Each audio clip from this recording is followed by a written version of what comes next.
है। प्रॉब्लम ये है हमें पता ही नहीं है ऐसी भलाइयां इसके अंदर लिखी हुई है। और इसी के लिए मैं बोलता हूं लोगों को वचन पढ़ो, जितना पढ़ोगे उतने एक्सेस खुलते रहेंगे, उतने अधिकारों के बारे में पता चलेगा, उतना पता लगेगा तेरे हाथों में क्या अधिकार है, उतना पता लगेगा आपके शरीर में क्या अधिकार है, उतना पता लगेगा आपकी आवाजों में क्या अधिकार है, उतना पता लगेगा घोषणाओं में क्या अधिकार है। The moment you start reading this सब कुछ बदलना शुरू हो जाता है। हालेलुया। तो जितने भी प्रभु कहता मेरा हाथ छोटा नहीं है, बस ये है आप रेस्ट्रिक्टेड एक्सेस में काम कर रहे हो, मेरा हाथ छोटा नहीं है। आपकी एक्सेस, एक सेपरेशन ने क्या कर दिया है, तुम्हें और मेरे को जोड़ने के लिए असंभव कर दिया है। आज उस सेपरेशन को क्या तोड़ने जा रहा है पता है? फास्टिंग।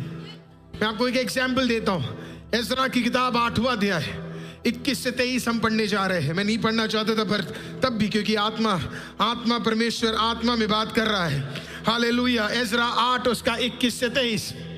तब मैंने वहां अर्थात अहवा नदी के तीर पर उपवास का प्रचार इस आशय से किया कि हम परमेश्वर के सामने दीन हो और उससे अपने और अपने बाल बच्चों और अपनी समाप्त संपत्ति के लिए सरल यात्रा मांगे, क्योंकि मैं मार्ग के शत्रुओं से वचन के लिए सिपाहियों का दल और स्वर राजा से मांगने से लज्जाता हूं। उसने कहा मुझे लज्जा आती है किसी इंसान के पास जाकर मदद मांगने के लिए, जब मुझे पता है कि उपवास में अगर मैं खुदा से मांगूंगा तो मेरा खुदा मेरे लिए क्या करेगा?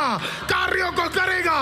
मैं आज आपसे पूछना चाहता हूं कि आपको लज्जा नहीं आती कि मैं किसी इंसान के पास जा रहा हूं, जब आपके पास यहोवा है?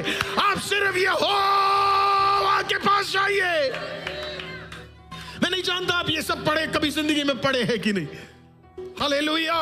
कितना सुंदर लिखा, क्योंकि मैं मार्ग के शत्रुओं से बचने के लिए सिपाहियों का दल और स्वर राजा से मांगने से क्या करता हूं? लज्जाता हूं, क्योंकि हम राजा से ये कह चुके थे कि हमारा परमेश्वर अपने सब खोजियों पर भलाई के लिए कृपा दृष्टि रखता है और जो उसे त्याग देते हैं उसका बल और कोप उनके विरुद्ध है।